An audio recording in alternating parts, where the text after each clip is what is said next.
Good afternoon, everyone. Let's go ahead and begin our webinar.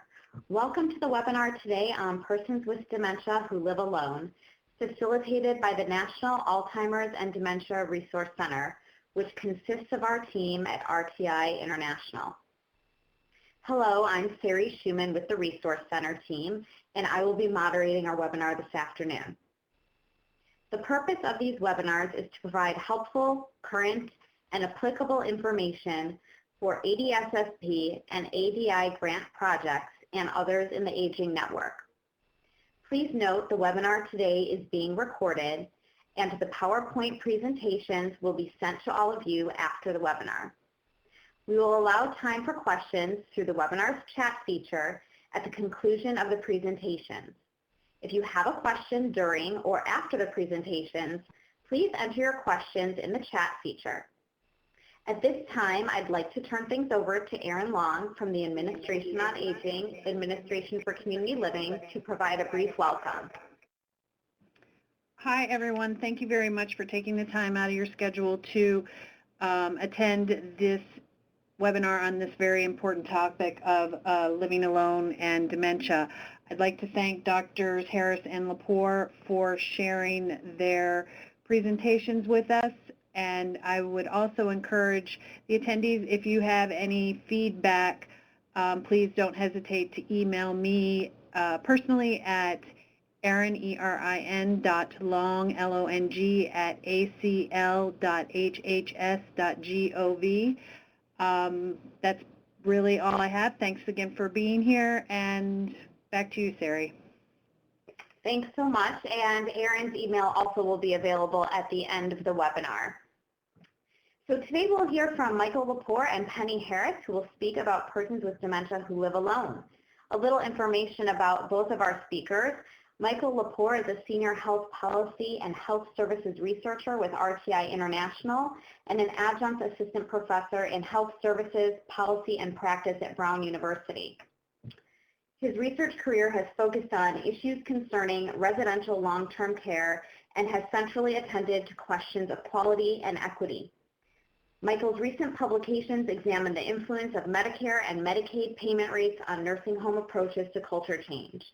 Currently, Michael is involved in several long-term care research projects, including the development of new measures of nursing home quality for use in CMS's 5-star rating program, and the development of theoretical and operational frameworks for person-directed nursing home care.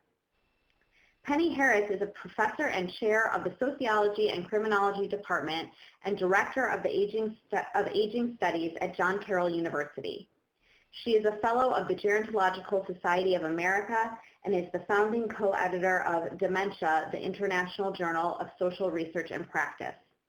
She has 25 years of experience related to Alzheimer's disease and dementia, and her research focuses on understanding the psychosocial impact of a dementing illness on persons living with early-stage dementia and their family members, particularly people who are often isolated and in understudied groups, such as people living alone and people with young onset dementia. We welcome and thank them for their presentations today, and first we'll hear from Michael Lepore. Michael? Thank you, Sari, and thank you, Erin. As noted, we are meeting today to discuss a very important population. A substantial number of people with Alzheimer's disease or dementia live alone. These people commonly require some care or help to maintain a safe and healthy life. However, these people's needs commonly are unmet, and people living alone with dementia may often not be identified until an emergency occurs. So this presentation addresses the prevalence and characteristics of people with dementia who live alone, the issues of unmet care needs and self-neglect, as well as some intervention strategies. And Penny will then discuss the individual experience of the person with dementia who lives alone.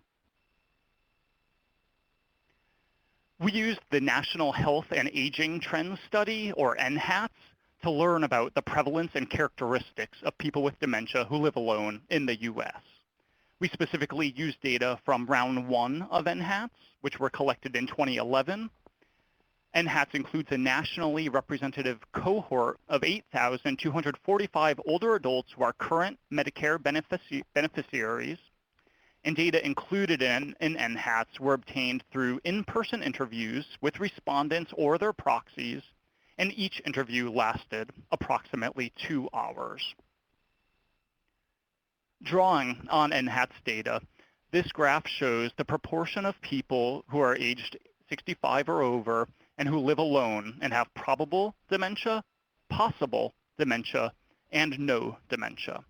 In NHATS, respondents are classified as probable or as having probable dementia if the sample person or the proxy respondent reports that a doctor told the sample person that he or she had dementia or Alzheimer's disease, or if it's indicated by the proxy's responses to the 88 dementia screening interview, or if the respondent scores on cognitive tests that are included in the survey are less than 1.5 standard deviations below the mean within 2 of the 3 domains, which include orientation, memory, and executive functioning. In contrast, respondents are classified as having possible dementia if their responses were less than 1.5 standard deviations below the mean within just 1 of the 3 NHATS cognitive test domains.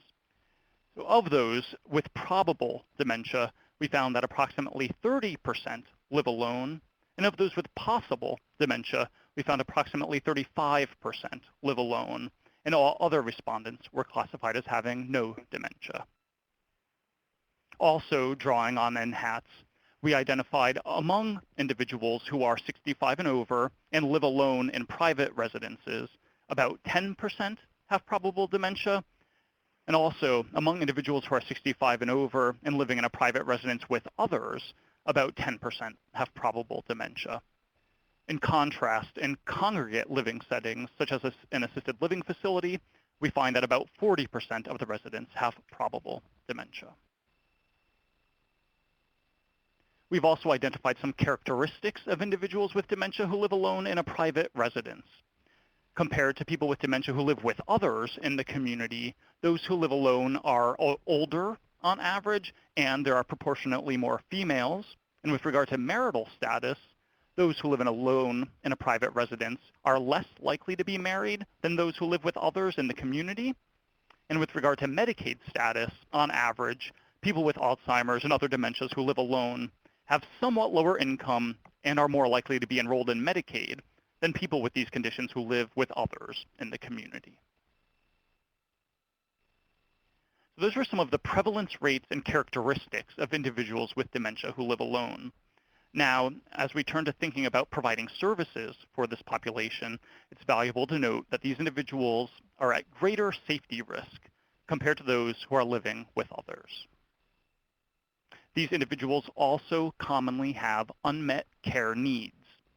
People with dementia generally report fewer unmet care needs than their caregivers, but this may be because they are not aware of these needs or that they're not aware that they're not being addressed.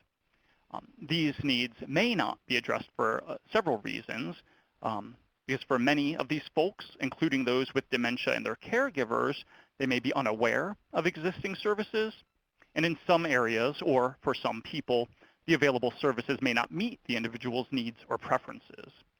Also, at times, a person will resist interventions and deny or underestimate the severity and importance of their cognitive deficits, and have little or no awareness regarding their circumstances, all of which puts them at greater risk for adverse outcomes, as well as self-neglect. With regard to self-neglect, many people with dementia who live alone are at risk. Self-neglect is identified by the National Center on Elder Abuse as when a vulnerable adult is unable to provide him or herself food, clothing, shelter, and medical care, maintain physical health, mental health, emotional well-being, and general safety, or manage their financial affairs. Signs of self-neglect include dehydration, malnutrition, untreated medical conditions, poor personal hygiene, unsafe or unsanitary living conditions, inappropriate or inadequate clothing, and inadequate housing or homelessness. In a recent survey conducted by the National Association of Professional Geriatric Care Managers, 92% of care managers said that elderly self-neglect was a significant problem in their community. and 94% reported that elderly self-neglect is a largely hidden problem, with cases that frequently go unreported. According to a national survey conducted by the National Center on Elder Abuse, self-neglect is the highest category of concern investigated and substantiated by adult protective services. As such, a prevalent problem, but one that commonly goes unreported, self-neglect is a critical issue to be able to identify. And there are numerous warning signs for self-neglect. Some of these include changes in the person's ability to manage their personal care needs and daily activities, including eating and dressing, home safety risks or the appearance of home neglect, and trying to go to work or to fulfill other former obligations. So these are just a few examples meant to spark awareness of the warning signs to help identify potential self-neglect. Identifying these warnings can be critical to avoiding disasters further down the road. When warning signs of self-neglect are recognized, various groups may refer individuals for services, including first responders, such as police or fire department personnel who may respond in the case of a crisis situation, neighbors, family members, and friends who will be able to recognize change from previous abilities for self-care among these individuals. Also, faith communities have a relatively high percentage of older adults in their congregations and can be a source of referrals, as well as a source of support to the individual with dementia. They may offer visits, transportation to doctor's appointments, and perhaps even help around the home. Resident managers of apartment buildings, such as senior housing complexes, also can be a valuable source of referral. They are often aware of home safety issues and general living conditions, as well as neighbor complaints, wandering, and missed rent payments or eviction notices. They can offer information to case managers or care managers conducting in-home assessments, and they can be an integral part of the person's ongoing support system. Health fairs, which promote increased awareness, also may lead to someone asking about a loved one, a neighbor, or a coworker who are showing signs of self-neglect.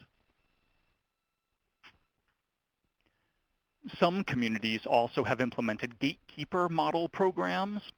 These programs recruit individuals who interact with many people in the course of their daily work, such as mail carriers or utility meter readers or ministers and pharmacists, and they train them to identify isolated older people who may need assistance and to refer these people to a central agency.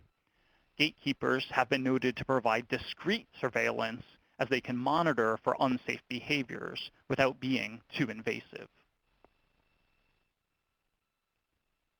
Now, once people with dementia who live alone are identified, it is important to conduct a risk assessment.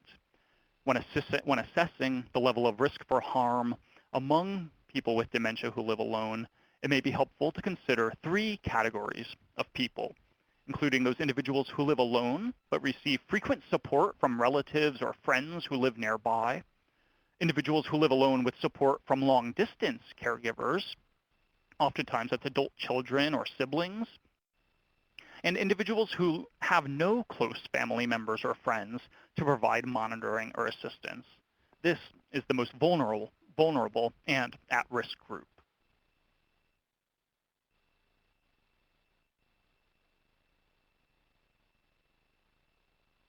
And the University of Iowa assessment form can be used to assess level of risk of people with dementia living alone. There are different levels of risk, and not all require immediate attention. The risk levels in this assessment are based on observed or reported conditions. Emergent risk is indicated by warning signs such as individuals with a weight loss of more than 6 pounds or 10% of their body weight in 6 months, episodes of threatening violence, repeated emergency room visits, evidence of substance abuse, and having an eviction notice served.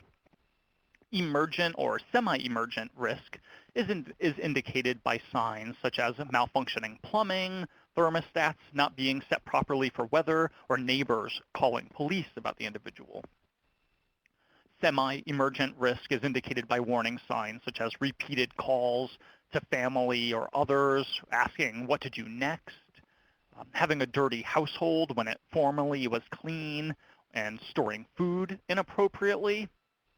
And non-emergent risk may be indicated by signs such as phone calls from community members advising that help is needed, socially isolated behavior, and poor grooming. Differentiating the level of risk in this way can help prioritize interventions for specific individuals, particularly those at most risk. And finally, I want to emphasize that the balance of ensuring safety while supporting autonomy is critical. An individual's freedom to choose where and how to live is an important right. However, an individual's autonomy may come into question when it presents potential danger to themselves or to others. Therefore, service providers and professionals must assess individuals' capacities and strive to not violate their rights. Although a person may lack the capacity to drive or handle their financial affairs, they can retain the ability to make decisions about where they want to live. Assessing individuals' decision-making capacity and supporting them to make meaningful choices within the context of their capacity are foundational steps in developing a service plan that is person-centered. And for all individuals, it is important for housing and services options to ensure safety while also supporting autonomy. So I now would like to invite Penny Harris to speak about the individual experience of individuals with dementia who live alone. Thank you. Wait just a second while Penny's slides are loading into the webinar platform, and then she will get started.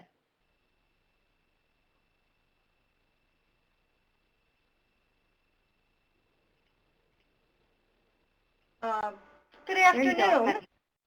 Shall I start? Good afternoon.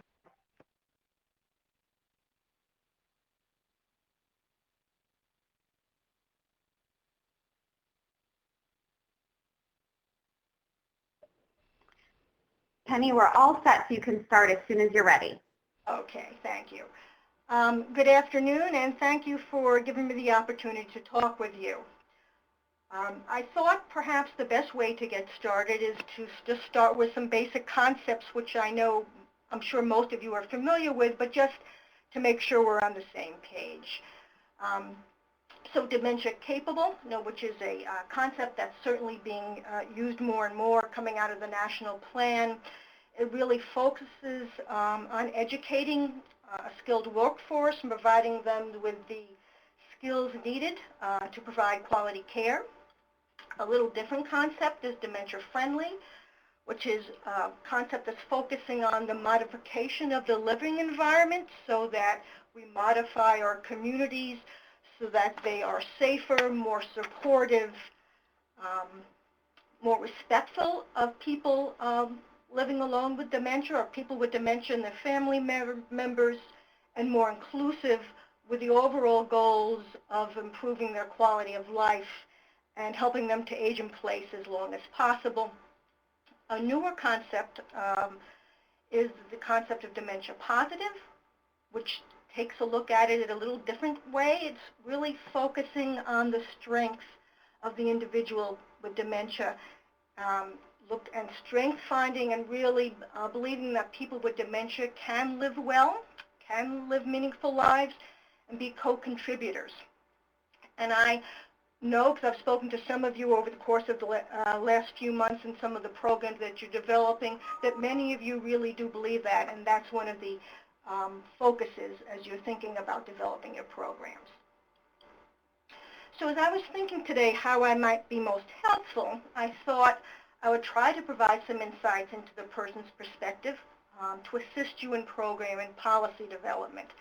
So I'm really going to break it down into 3 areas: environmental, personal, and social, and then talk about some strategies for working effectively. I'm going to talk about common things that occurred across my research, as well as across research of many colleagues, as I've done some extensive literature research in the area.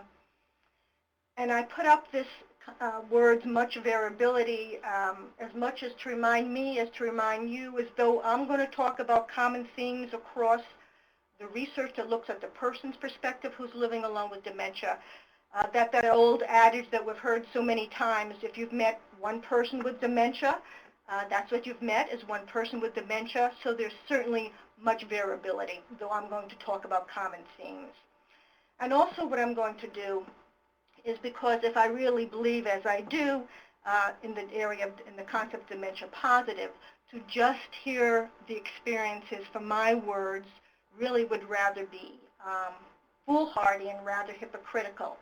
So as I talk about some of the common themes, I've also included narrative or quotes from interviews that I've done with people who are living alone, as well as some of my colleagues, because these people can really say it and express their insights much more eloquently than I do. And my hope is, when I'm done with my end of the webinar, is that it's their words that you really remember, not necessarily mine. So when we talk about the environment, the first thing I want to talk about is the home. And of course, we all understand how important a home is to us and how it makes us feel comfortable, and it's where we go to relax. But for somebody who's living alone with dementia, it's much more than just comfort. It becomes a safe haven. So let me give you an example from some of my research, and I assume many of you could also give me similar examples. So I was interviewing a gentleman, and he had a daughter. He lives alone, but he had a daughter in town who has a little daughter. So he has a granddaughter who's 4 years old, and every couple weeks, the daughter would drop the granddaughter off his house so they could play together, and he looked forward to that so much, because his little 4-year-old granddaughter would tell him, "Grandpa, you're my best friend." And as part of that routine, every couple of weeks, they'd walk a couple blocks to the neighborhood grocery store, and he would buy her a candy bar or an ice cream cone, and they would do this every couple of weeks. And then one of the times, coming out of the grocery store, he just sort of froze. He just couldn't remember how to get home, what road to take. And his little granddaughter said, "Grandpa, what's the matter?" And he said, I'm just not sure how to get home." She said, "Oh, Grandpa, I know how to get home." So she took his hand and led him home. Now, I tell you that story because it's poignant, but I also tell you that story for you to understand what that meant to this gentleman who had to depend on his 4-year-old granddaughter to get him home. So that home for him really became a safe haven. He was less willing to go out, less willing to leave.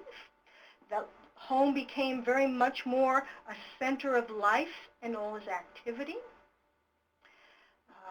He was less willing to let people in to visit him, because the home was one of the places where he still had some control over this disease, of which we know people don't have much control over, and we could still feel independent. And for many people who are living alone, some of these people have been living alone only for a short time, because maybe their spouse has died recently or partner has died recently. But for many of these people living alone, they've been living alone for a long time. So that living alone becomes part of their self-definition, and it's a sense of pride. So this home really takes on much more gargantuan proportions than we would necessarily think than we would without dementia. Whoops, sorry about that. The next one I want to look at in terms of the environment is looking at the community. We know that our culture is imbued with feelings of and issues of dementia stigma, because we have the whole movement to make a dementia-friendly community. Now, some people with dementia, talking about variability, really do feel the stigma very strongly and very sensitive to that. And that's what the first quote should show you. The second quote is also showing you somebody who it hasn't been a problem with, who because of the diagnosis has helped him. So let me talk through this a little bit. So for the first quote from one of the people I interviewed was saying to me, when we talked about dementia stigma, they said that word, Alzheimer's, has a stigma. I hate that word. It has negative connotations and is associated with later stages and death. And another gentleman said, I've not really shared this with my friends. I don't want to be a subject of pity. I don't like that. I'm just not ready to tell anyone. So certainly those issues of felt stigma can be heard very strongly from those quotes.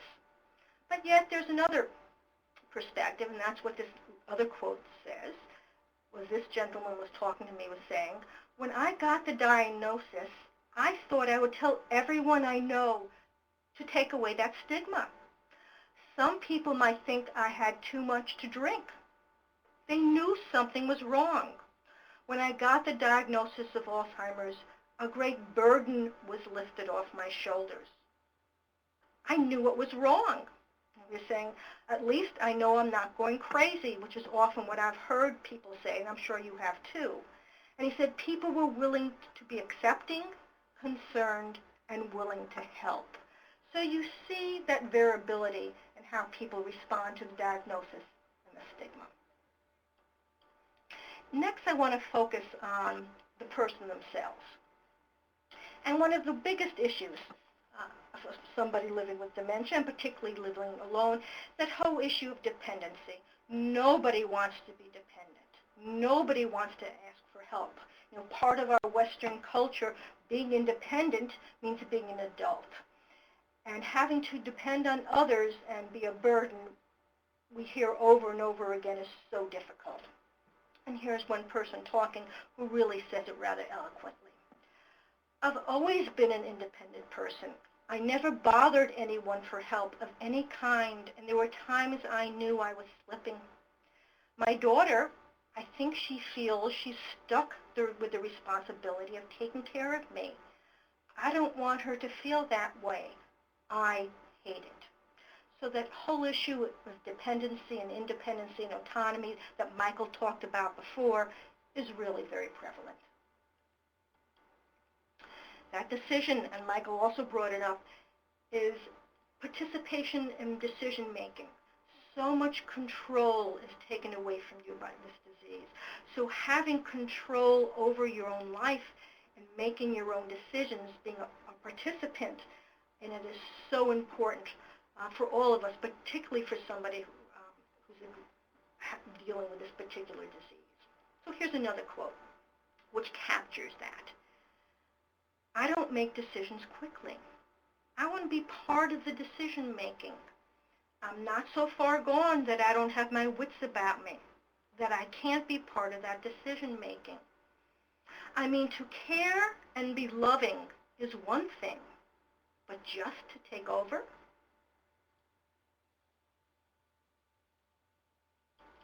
Another thing that comes up as you deal with this disease, it impacts your self-confidence, your sense of self-competency, and you begin to question yourself, and you begin to sometimes not trust some of your decisions, as well as more and more sometimes not trust others, because you're afraid if you make a mistake and you miss something, what's going to happen? So there's a real fear that takes place. And here's a quote again that enhances and enriches that understanding. I don't want to do anything wrong. I don't want to make any big mistakes or anything. She, this person talking about one of her neighbors, made mistakes, and they put her in the old people's home.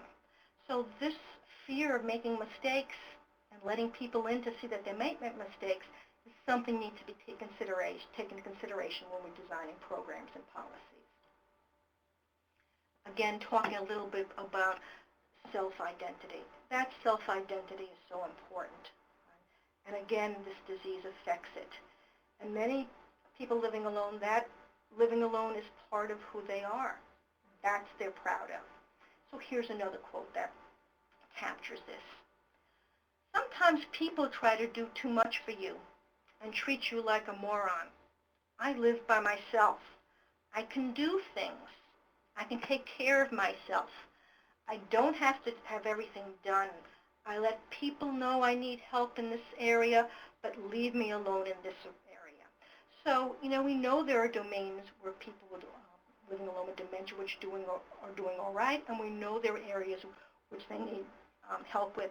So our jobs as researchers and healthcare professionals and social service workers is to shore up those strengths and help them in those areas and provide the services where they also are struggling. Now we know dementia can affect one's insight into one's behavior and about what's going on, but not necessarily.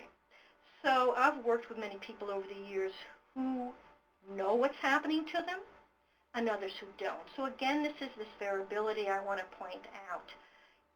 If somebody can acknowledge and accept, and that's certainly very hard, that they have this disease, that's often the first step in moving them towards some sort of, working toward together to some sort of care plan. Other people can't do it.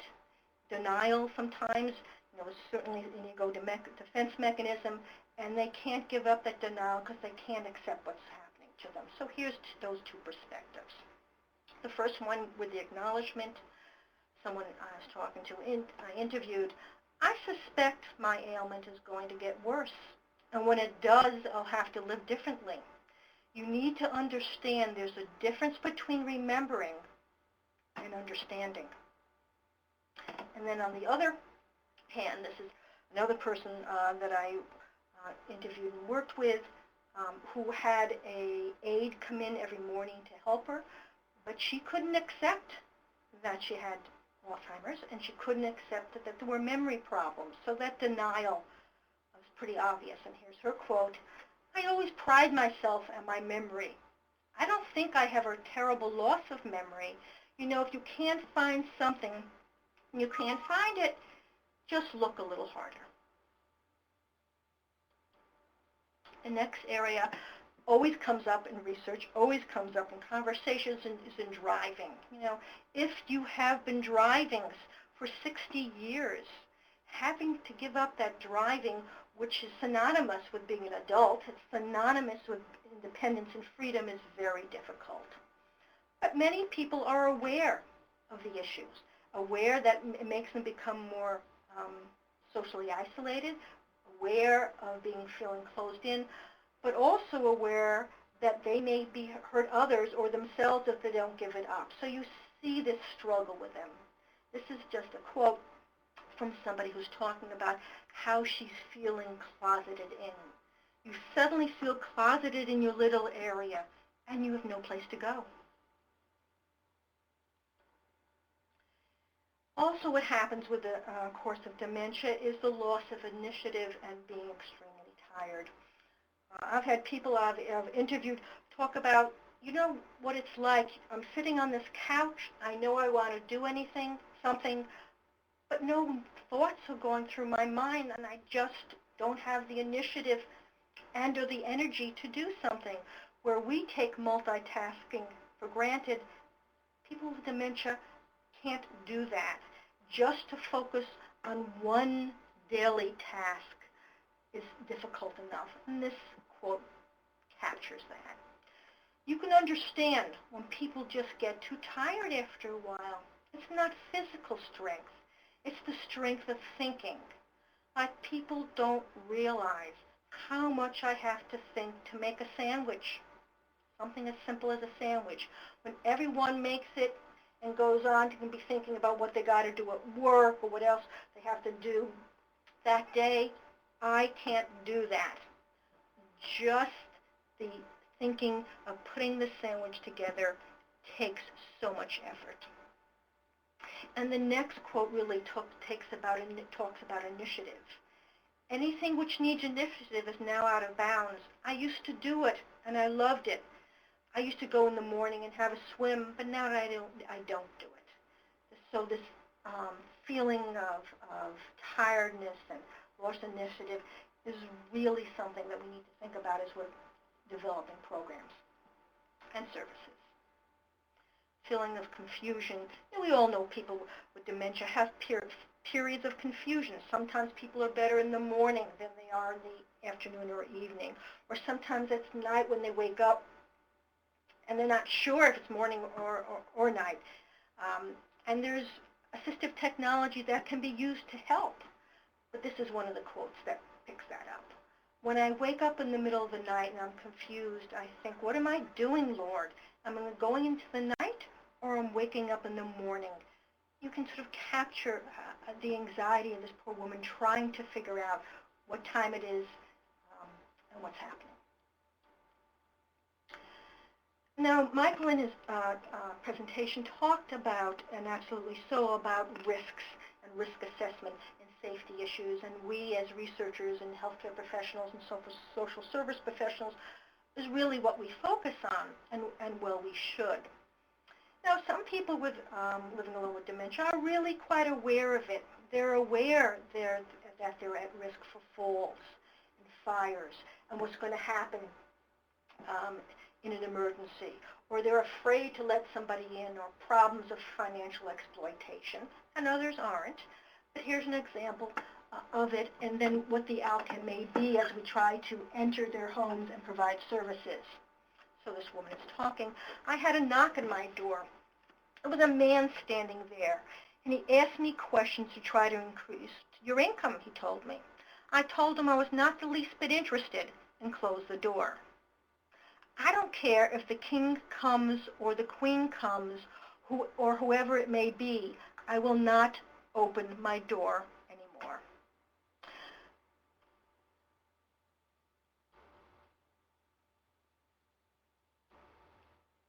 So that's really focusing on some of the personal ways people living alone with dementia are impacted. And now I want to talk a little bit about the social. And the first line on the screen really saying, living alone doesn't equal loneliness.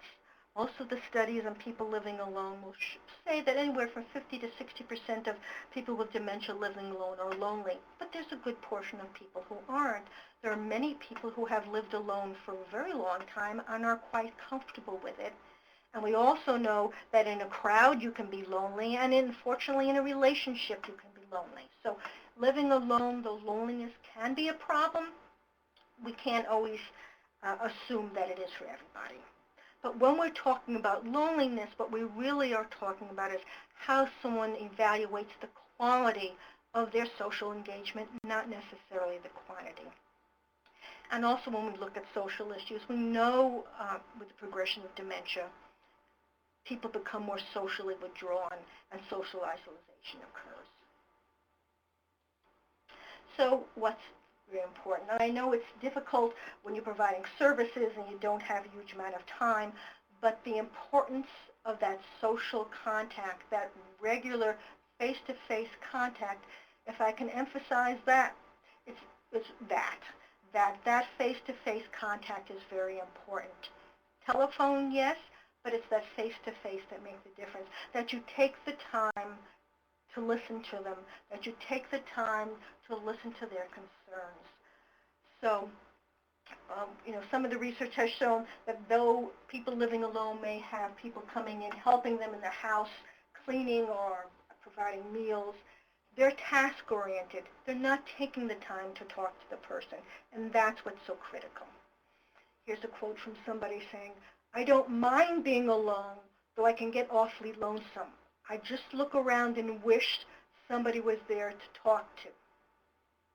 And this is from another study. Now, just because somebody dies doesn't mean your relationship with that person has stopped.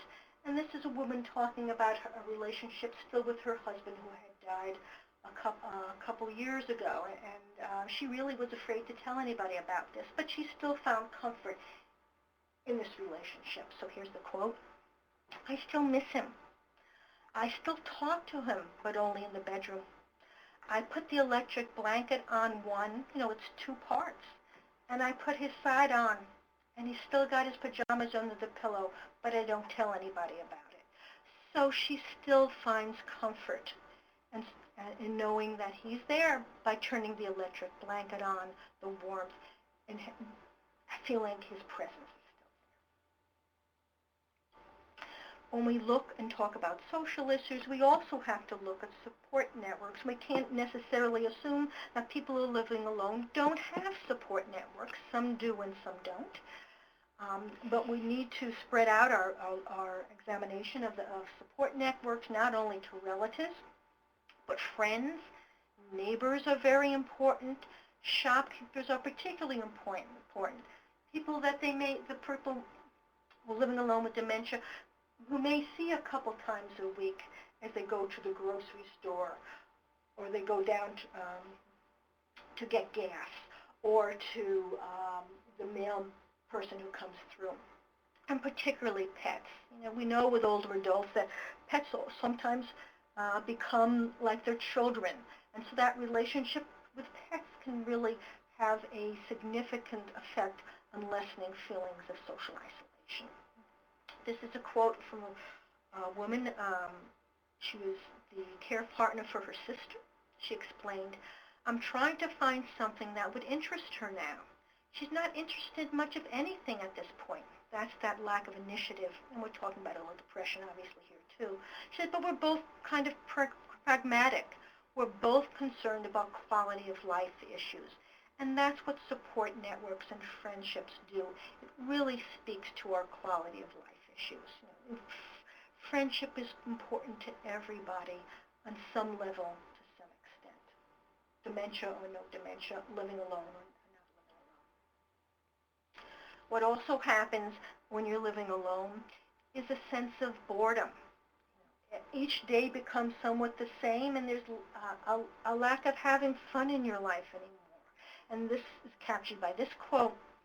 Yes, imagine how time passes. Whatever it is, like time passes, although it's quiet and lonely, but the silence, I never liked, No, I never liked when you hear something. I feel sometimes like I'm alone in the world. And again, this is talking again about the importance of friendships and support networks, where this woman is talking how important it was to her that her friends accepted her and that she still needs them. So it's a wonderful feeling or knowledge that they, her friends, really accept me. I still need them. And if it weren't for the grace of God, I don't know. And I don't think I would have the courage to. It's just obviously talking about going on. And finally, against the concept of social withdrawal, I don't like going to places just to hear people talk anymore because I don't understand everything that's going on. So I don't, and I used to love it. So we continue talking at our same rather fast pace with people with dementia, and they're still processing a little bit more slowly. They're still on our first sentences, and we're paragraphs ahead of them. And so it becomes more and more difficult for them to join in our conversations, to join us. So it causes them more and more to stay at home and to venture out less. So those are some of the social issues in the few minutes I have left. I just want to talk about, based upon the research, what are some strategies that might work effectively. One, as we know, with dementia capable, we want to educate the workforce in the philosophy of the concept of dementia positive, which is really person-centered, relation-centered care. We want to build upon the remaining strengths of the person, because all of us have strengths and all of us has weaknesses, and our role is working with people with dementia, particularly those who are living alone, try to help them with the remaining strengths that they have. Again, the importance of that centrality of the relationship. That's what's going to make the difference. That's what's going to allow you into their home. Understand that decision-making has to be shared and negotiated. They have to have some control. They have to be co-constructors in their own lives and care plans. And of course, with the disease, we know that we're going to have to reevaluate those decisions together on a regular basis and be particularly respectful of the values and rights of dignity of the person, as Michael had mentioned already. We need, again, to evaluate support networks, see if there are there, who might be there who we haven't thought of. We need to take a stance when we work with them of gentle realism. I really do like this term. Now, we can't go in rather abruptly and say, okay, you're not doing well, we're going to move you out of your house, because obviously that isn't going to work. But on the other hand, we have to be realistic, too, that this may be areas where these people are struggling. So go in with a stance of gentle realism. And that means you need to take the time to listen to their concerns. You need to step rather cautiously and slowly into that relationship. You need to pick your words carefully, because we know with people with dementia, sometimes they may not remember who you are or what their relationship is with you, but what stays the longest is the emotions that they feel when they see you, and they can see you as a friend, or they can see you as a foe, or somewhere in between. So choice of words is very important. Again, offering choices. As adults, we all want to have choices that we can make. Acknowledging the emotional struggles that, no, you really can't really understand some of the difficult things that they're dealing with, but you're willing to take the time and listen. We develop many programs for older adults that use telephones. Be aware, the research shows us, as the disease progresses, that use of the telephone becomes more and more problematic. Less and less we're going to be able to rely on it, but there are appropriate uses of assistive technology. If the person with dementia is willing to accept it, they're assessing their level of capability with technology and using that to help support them to live alone as long as possible. So those are really the strategies. The rest are some of the resources that I have available for you to look at. And I want to thank you for the time, giving me the time, allowing me the time to talk with you. Thank you so much, Penny, and thank you again, Michael, for your great presentations. At this time, we'll move to some questions. So you'll be able to enter those questions into the question and answer chat box that we have on the screen for you. In addition, you can see information, the email addresses for Michael Lepore and Penny Harris, myself, and Erin Long in the closing notes at the bottom of the screen if you have any follow-up that you want to do with any of us. So at this time, we do have a few questions that came in during the presentation, so I'll go right into those. So the first question said that the recent Alzheimer's Association report from 2015 states that only 45% of people with Alzheimer's disease and associated dementias were given a diagnosis. How does this impact I think this is the possible parameters? And Michael, this was during your presentation. Do you have any idea how this might impact the information that is collected for NHAP? Yeah, that's a great question. I don't know, but we certainly at the National Dementia Resource Center, we can look into that. We could review the sort of NHAP's materials and see if we could determine that some, but I don't know at this time. Okay, thank you. So I know the person who wrote that question, so I will send her a little message and let her know she can contact us about that. And then the next question was, what type of pre-assessments would a primary care physician administer in order to assess whether someone has dementia?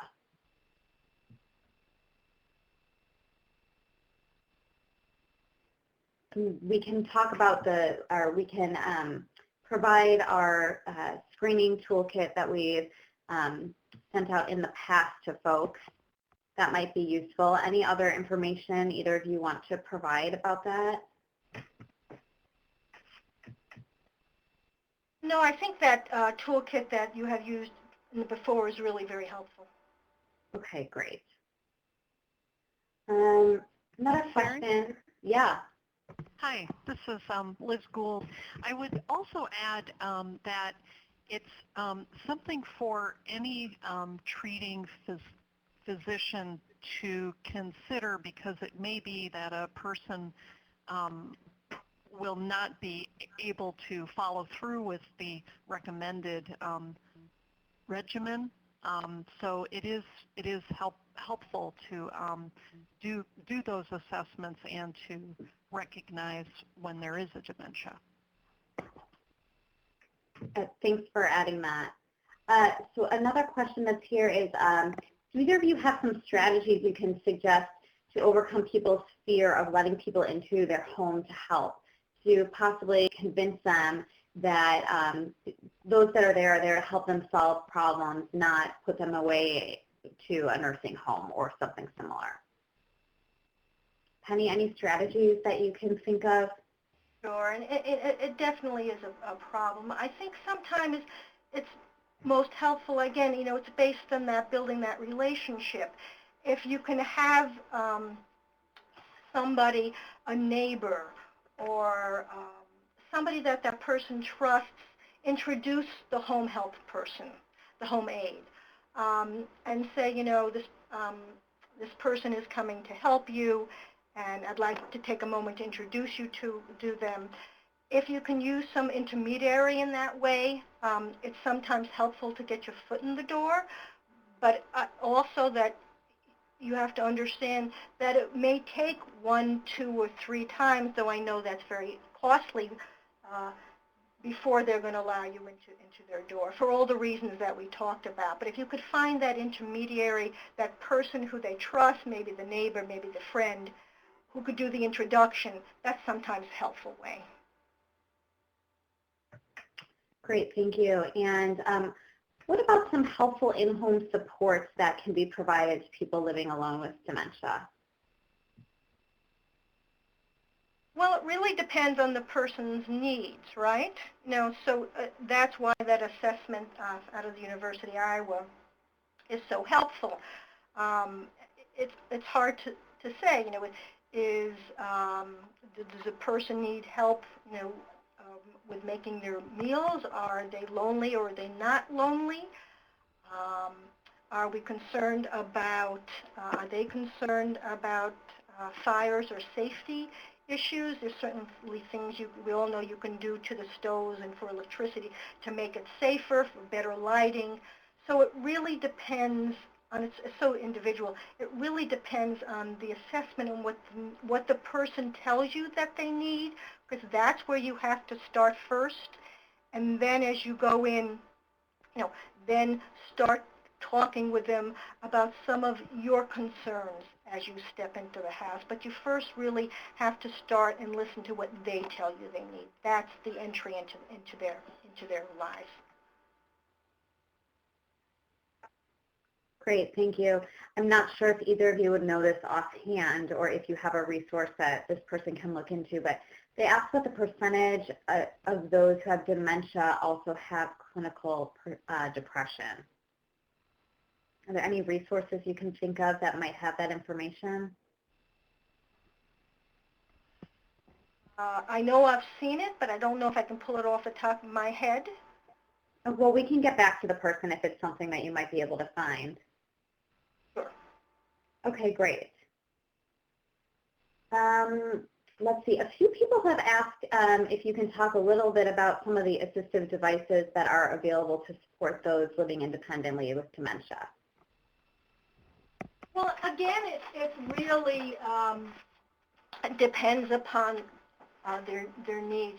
I had put together for Liz, and I'm sure for Liz Gould, that she could distribute it, that there's a number of organizations here in the United States and in the UK that list all sorts of assisted devices depending on what the person's needs are, and they have you, some of them have you go through a little assessment to see your level of comfort with technology.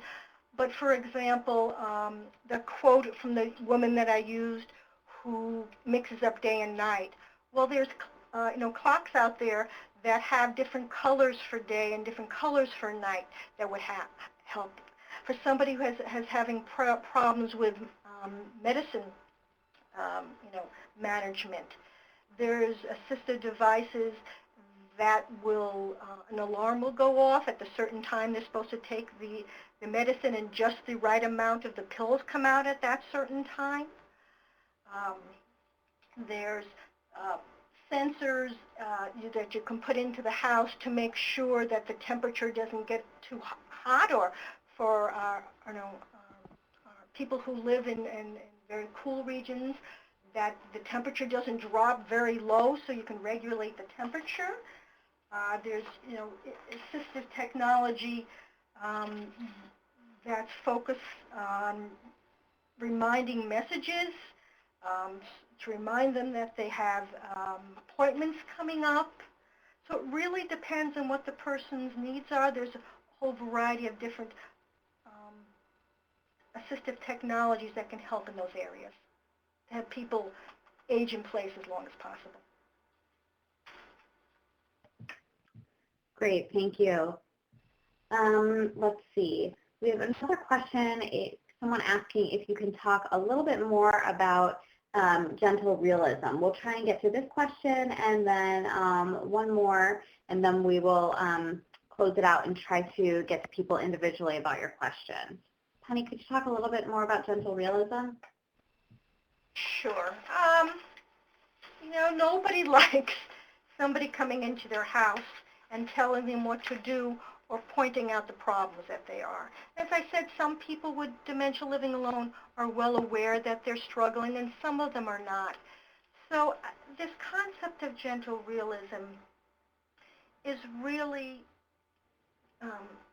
asking the person, asking the healthcare provider or the person who's going in to be sensitive to the person's perspective. But you also have to, assess the situation and deal with the risk. So you have to try to find a balance where you and the person can sit and talk together about what their concerns are and deal with them first, then what some of your concerns are, talk about possible approaches on a piece of paper. If we did this, what are the pros and cons? What are the advantages and disadvantages? People with dementia in the moment can do this. Now, they may not remember long term, but they're able to focus in the present. And to do it in this gentle realism is really talking in a very respectful manner that you're here to work with the person to help them, remain living alone as long as possible. Now, too often, all of us are rushed in our daily lives, and we don't take the time to really listen to what the person wants. So that's sort of the concept of gentle realism. Great, thank you, Penny, so much. And for our last question, in just a second here, sorry about that. Can you talk a little bit about how long-distance support givers can find local support for their loved one with dementia? Are there any resources you know of? Any ideas for people? I'm sorry. Could you repeat it again? They're looking. A few people have asked about how to give people who are providing long-distance support, so caregivers who live elsewhere, how can they find local support for their loved ones with dementia? Well, there's the case, there's national websites that do case management. With the White House Conference on Aging, they now have that national website, age.org, that has some, you can go down and take a look at some of the services. The National Council on Aging have some ways of services. So there are some websites out there. And in many locations, there are private people, social workers or nurses who've worked with older adults, geriatric case managers or care managers who will provide the services and will, monitor the older person living alone's needs and act as sort of an intermediary between long-distance caregiver and the person living alone. Another potential source of information could be the local area agencies on aging that are near the person who's living alone that the long-term caregiver may be able to contact for assistance as well or for guidance as well. Great, thank you. Thanks to both of you for your very informative presentations. We have a lot of questions from folks that we got to, a few that we weren't able to get to, so we will try and respond to those people individually. And thanks everyone for your time and tuning in today. We appreciate you coming, and one more thank you to Penny Harris and Michael Lepore for your time and presentation. Thanks everyone, and have a good afternoon.